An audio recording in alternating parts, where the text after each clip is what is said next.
തൃപ്പൂണിത്തുറ മണ്ഡലം നിലനിർത്തുമെന്ന UDF സ്ഥാനാർത്ഥി Deepak Joy K ബാബുവിന്റെ പിൻഗാമിയാകുമെന്നും മണ്ഡലത്തിലെ എല്ലാ വിഭാഗങ്ങളുടെയും വോട്ട് തനിക്ക് ലഭിക്കുമെന്നും ദീപക് ജോയ് 24-നോട് പറഞ്ഞു.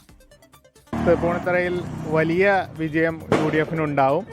അദ്ദേഹം കഴിഞ്ഞ 30 വർഷക്കാലം ജനങ്ങളോട് ചേർന്ന് നിന്ന് പ്രവർത്തിച്ച വ്യക്തിത്വമാണ്. അപ്പോൾ അതിൻ്റെ പിന്തുണ തീർച്ചയായും എനിക്കും ലഭിച്ചിട്ടുണ്ട്.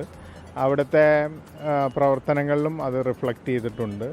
ജനങ്ങൾ ഈ ഭരണത്തെ തൂത്തെറിയുന്നതിന് തയ്യാറായി നിൽക്കുന്ന സാഹചര്യമാണുള്ളത്. അത് കഴിഞ്ഞ ഏതാനും മണിക്കൂറുകൾക്കുള്ളിൽ തന്നെ അത് നമുക്കെല്ലാവർക്കും അറിയാൻ സാധിക്കും.